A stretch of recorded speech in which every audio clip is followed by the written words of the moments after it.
तपस्या का प्रभाव तथा अनुगीता का उपसंहार। ब्रह्मा जी ने कहा, महर्षि, जैसे सारथी अच्छे घोड़ों को अपने काबू में रखता है, उसी प्रकार मन संपूर्ण इंद्रियों पर शासन करता है। इंद्रिय, मन और बुद्धि ये सदा क्षेत्रज्ञ के साथ संयुक्त रहते हैं, जिसमें इंद्रिय रूपी घोड़े जुटे हुए हैं, जिसका बुद्धि रूपी सारथी के द्वारा नियंत्रण हो रहा है। उस देह रूपी रथ पर सवार होकर वह भूतात्मा क्षेत्रज्ञ चारों ओर दौड़ लगाता रहता है। ब्रह्म में रथ सदा रहने वाला और महान है। इंद्रियां उसके घोड़े, मन सारथी और बुद्धि चाबुक है। जो विद्वान इस ब्रह्म में रथ की सदा जानकारी रखता है, वह समस्त प्राणियों में धीर है और कभी मोह में नहीं पड़ता। विश्व की सृष्टि करने वाले मरीच आदि ब्राह्मण समुद्र की लहरों के समान बारंबार पंचभूतों से उत्पन्न होते और फिर समयानुसार उन्हीं में लीन हो जाते हैं।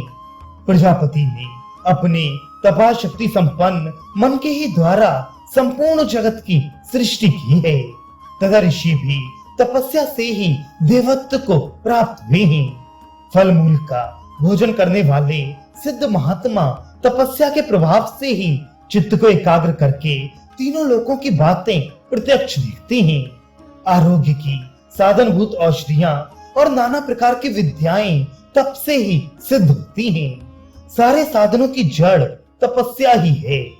जिसको पाना, जिसका अभ्यास करना, जिसे दबाना और जिसकी संगति लगाना नितांत कठिन है, वह सब तपस्या के द्वारा साध्य हो जाता है, क्योंकि तप का प्रभाव दुर्लंघ्य है। शराबी, ब्रह्म हत्यारा, चोर, गर्व नष्ट करने वाला और गुरु पत्नी की शैया पर सोने वाला महापापी भी भली भांति तपस्या करके ही उस महान पाप से छुटकारा पा सकता है। मनुष्य, पितर, देवता, पशु, मृग, पक्षी तथा अन्य जितने चराचर प्राणी हैं, वे सब सदा तपस्या में संलग्न होकर ही सिद्धि प्राप्त करते हैं। तपस्या के बल से ही महामायावी देवता स्वर्ग में निवास करते हैं।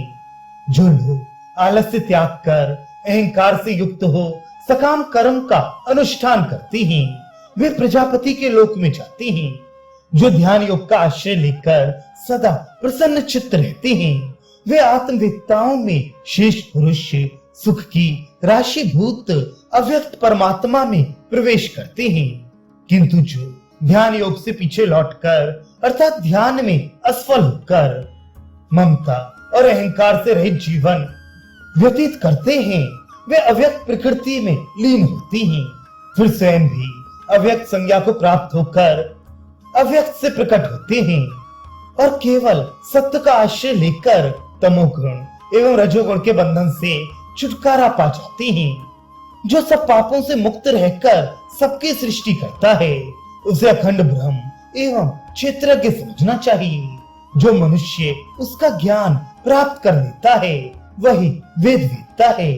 मुनि को उचित है कि चिंतन के द्वारा चेतना सम्यक ज्ञान पाकर मन और इंद्रियों को एकाग्र करके परमात्मा के ध्यान में स्थित हो जाए, क्योंकि जिसका चित्त जिसमें लगा होता है, वह निश्चय ही उसका स्वरूप हो जाता है। ये सनातन गोपनीय रहस्य है। 2 अक्षर का पद मम अर्थात ये मेरा है ऐसा भाव मृत्यु रूप है, और 3 अक्षर का पद ना मम ये मेरा नहीं है ऐसा भाव सनातन ब्रह्म की प्राप्ति कराने वाला है। कुछ मंदबुद्धि मनुष्य स्वर्ग आदि फल प्रदान करने वाले काम्य कर्मों की प्रशंसा करते हैं, किंतु वृद्ध महात्मा जन उन्हें उत्तम नहीं बतलाते, क्योंकि सकाम कर्म के अनुष्ठान से जीव को 16 विकारों से निर्मित स्थूल शरीर धारण करके जन्म लेना पड़ता है और वह सदा अविद्या का ग्रास बना रहता है। इतना ही नहीं, कर्मठ पुरुष देवताओं के भी उपभोग का विषय होता है। इसलिए पारदर्शी विद्वान कर्मों में आसक्त नहीं होते, क्योंकि ये पुरुष आत्मा ज्ञानमय है, कर्ममय नहीं। जो इस प्रकार आत्मा को अमृत स्वरूप, नित्य, इंद्रियातीत, सनातन, अक्षर, जितात्मा एवं असंग समझता है वह कभी मृत्यु के बंधन में नहीं पड़ता। जिसकी दृष्टि में आत्मा अपूर्व अर्थात अनादि, अकृत अर्थात अजन्मा, नित्य, कूटस्थ, अग्राह्य और अमृताशी है, वह इन गुणों का चिंतन करने से स्वयं भी अग्राह्य अर्थात इंद्रियातीत एवं अमृत स्वरूप हो जाता है।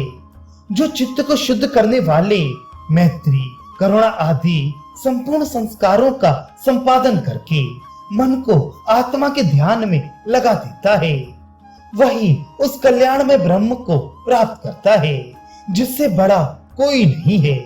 ज्ञान निष्ठ जीवन मुक्त महात्माओं की यही परम गति है, यही विरक्त पुरुषों की गति है, यही सनातन धर्म है और यही ज्ञानियों का प्राप्तव्य स्थान है जो संपूर्ण भूतों में समान भाव रखता है, लोभ और कामना से रहित है तथा जिसकी सर्वत्र समान दृष्टि रहती है। वह ज्ञानी पुरुष भी इस गति को प्राप्त कर सकता है। ब्रह्म ऋषियों, ये सब विषय मैंने विस्तार के साथ तुम लोगों को बता दिया, इसी के अनुसार आचरण करो, इससे तुम्हें शीघ्र ही सिद्धि प्राप्त होगी। गुरु ने कहा, बेटा, ब्रह्मा जी के इस प्रकार उपदेश देने पर उन महात्मा मुनियों ने इसी के अनुसार आचरण किया, इससे उन्हें उत्तम लोकों की प्राप्ति हुई। महाभाग, तुम्हारा चित्त शुद्ध है, इसलिए तुम भी मेरे बताए हुए ब्रह्मा जी के उत्तम उपदेश का पालन करो, इससे तुम्हें भी सिद्धि प्राप्त होगी। श्री कृष्ण ने कहा, अर्जुन, गुरुदेव के ऐसा कहने पर उस शिष्य ने समस्त उत्तम धर्मों का पालन किया, इससे वह संसार बंधन से मुक्त एवं कृतार्थ हो गया। उसने वह पद प्राप्त किया जहां जाकर शोक नहीं करना पड़ता। अर्जुन ने पूछा, जनार्दन, वे ब्रह्मनिष्ठ गुरु और शिष्य कौन थे? यदि मेरे सुनने योग्य हो तो ठीक ठीक बताने की कृपा करें। श्री कृष्ण ने कहा, महाबाहो, मैं ही गुरु हूँ और मेरे मन को ही शिष्य समझो। तुम्हारे स्नेह वश मैंने इस गोपनीय रहस्य का वर्णन किया है। यदि मुझ पर तुम्हारा प्रेम हो तो इस अध्यात्म ज्ञान को सुनकर इसका यथावत पालन करो। अच्छा, अब मैं पिताजी का दर्शन करना चाहता हूँ, उन्हें देखे बहुत दिन हो गए। यदि तुम्हारी राय हो तो मैं उनके दर्शन के लिए द्वारका जाऊं। वैशंपायन जी कहते हैं, राज, भगवान श्री कृष्ण की बात सुनकर अर्जुन ने कहा, अब हम लोग यहाँ से हस्तिनापुर को चलें। वहाँ धर्मात्मा राजा युधिष्ठिर से मिलकर और उनकी आज्ञा लेकर आप अपनी पुरी को पधारें।